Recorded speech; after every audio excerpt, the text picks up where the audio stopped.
सामान्य ज्ञान के कुछ ऐसे महत्वपूर्ण प्रश्न जो यूपी कांस्टेबल और यूपी लेखपाल के लिए बहुत ही महत्वपूर्ण है। आइए देखते हैं। पहला प्रश्न है, सिंधु सभ्यता के लोगों का व्यवसाय क्या था? तो बताना है सिंधु सभ्यता के लोगों का व्यवसाय क्या था। तो सही उत्तर हो जाएगा कृषि। अगला प्रश्न, सिंधु वासियों का मुख्य फसल क्या था? तो बताना है सिंधु वासियों का मुख्य फसल वो था जौ और गेहूं। अगला प्रश्न, सिंधु सभ्यता की लिपि क्या थी? सिंधु सभ्यता की लिपि क्या थी? तो वो हो जाएगा चित्रात्मक। अगला प्रश्न, मिस्र के राजा कहलाते थे, यानी कि मिस्र के राजा क्या कहलाते थे? आपको बताना है। तो सही उत्तर हो जाएगा फराओ कहलाते थे, फराओ। अगला प्रश्न, स्वास्तिक चिन्ह की देन किसकी है? स्वास्तिक चिन्ह किसकी देन है? तो सही उत्तर हो जाएगा सिंधु सभ्यता की देन है। अगला प्रश्न है, हड़प्पा में मिट्टी के बर्तन पर कौन से रंग का प्रयोग होता था? तो सही उत्तर हो जाएगा लाल। अगला प्रश्न है, हड़प्पा सभ्यता का बंदरगाह कौन था? तो बताना है हड़प्पा सभ्यता का बंदरगाह। सही उत्तर हो जाएगा लोथल। अगला प्रश्न, मृदभांड और चावल के दाने के साक्ष्य कहाँ से मिले? मृदभांड और चावल के दाने के साक्ष्य, तो सही उत्तर हो जाएगा लोथल से। अगला प्रश्न, सबसे प्राचीन पुराण कौन सा है? सबसे प्राचीन पुराण कौन सा है? तो बताना है आपको। सही उत्तर हो जाएगा मत्स्य पुराण, और पुराणों की कुल संख्या 18 है। अगला प्रश्न है, पुराणों के रचनाकार कौन है? पुराणों के रचनाकार कौन है? तो सही उत्तर हो जाएगा लोमहर्ष व उग्रश्रवा, मतलब 2 लोग हैं। अगला प्रश्न, पुराणों का अध्ययन करने वाला पहला मुसलमान कौन था? बताना है। तो सही उत्तर हो जाएगा अलबरूनी। अगला प्रश्न, भारतीय संगीत का स्रोत क्या है? तो सही उत्तर हो जाएगा सामवेद।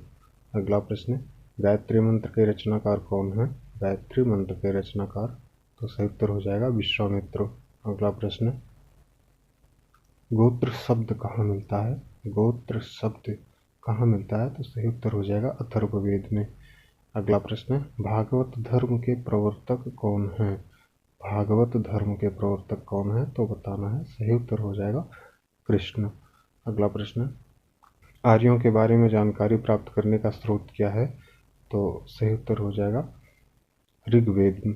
अगला प्रश्न, सत्यमेव जयते शब्द कहाँ से लिया गया है? सत्यमेव जयते शब्द कहाँ से लिया गया है? तो इसका सही उत्तर हो जाएगा मुंडकोपनिषद से।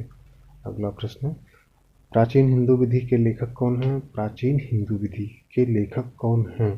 तो इसका सही उत्तर हो जाएगा मनु। अगला प्रश्न, महाभारत का एक अन्य नाम क्या है? तो बताना है आपको। इसका सही उत्तर हो जाएगा जय संहिता। अगला प्रश्न, ऋग्वैदिक आर्यों की भाषा क्या थी? आपको बताना है। तो सही उत्तर हो जाएगा संस्कृत। अगला प्रश्न, शून्यवाद का प्रतिपादक कौन थे? शून्यवाद के प्रतिपादक कौन थे? तो बताना है। सही उत्तर हो जाएगा नागार्जुन। अगला प्रश्न, बुद्ध के प्रथम गुरु कौन थे?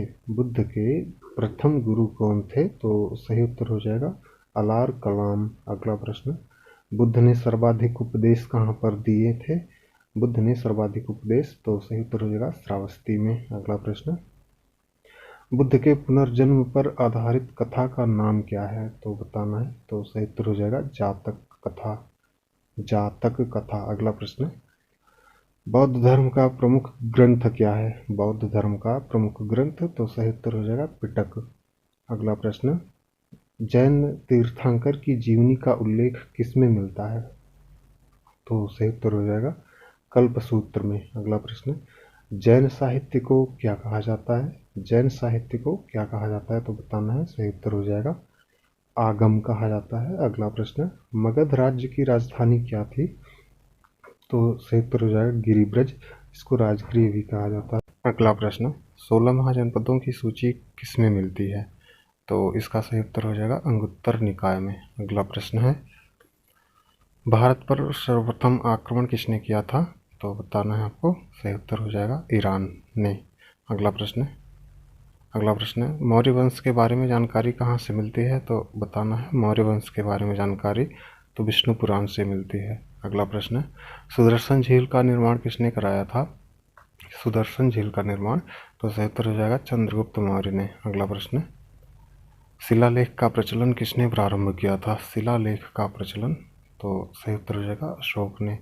अगला प्रश्न है, दशराज्य युद्ध कहाँ पर लड़ा गया था? दशराज्य युद्ध यानी कि 10 राजाओं का युद्ध हुआ था, तो ये परुशड़ी नदी के तट पर लड़ा गया था। अगला प्रश्न है, शुद्ध सोने के सिक्के किसने चलाए थे?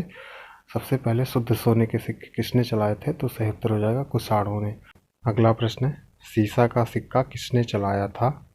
तो बताना है, सही उत्तर हो जाएगा सातवाहन वंश के द्वारा चलाया गया था। अगला प्रश्न है, दशमलव प्रणाली का जन्म किस काल में हुआ था? दशमलव प्रणाली का जन्म, तो सही उत्तर हो जाएगा गुप्त काल में। अगला प्रश्न है, भारत का बिस्मार्क किसे कहा जाता है? तो बताना है, तो सरदार वल्लभ भाई पटेल को कहा जाता है। अगला प्रश्न है, भारत का आइंस्टीन किसे कहा जाता है? तो सही उत्तर हो जाएगा नागार्जुन को। अगला प्रश्न है, भारत का मिल्टन किसे कहा जाता है? तो इसका सही उत्तर हो जाएगा अश्वघोष को। अगला प्रश्न है, नालंदा विश्वविद्यालय के संस्थापक कौन थे? तो इसका सही उत्तर हो जाएगा कुमारगुप्त। अगला प्रश्न है, नालंदा विश्वविद्यालय को ध्वस्त करने वाला कौन था? यानी कि किसने ध्वस्त किया था? तो सही उत्तर हो जाएगा बख्तियार खिलजी ने। अगला प्रश्न है, भूमि देने की सामंती प्रथा किसने प्रारंभ किया था? सही उत्तर हो जाएगा हर्षवर्धन ने। ऐसी ही वीडियो देखने के लिए सार क्लासेस सर्चिंग पॉइंट चैनल को सब्सक्राइब करें। धन्यवाद।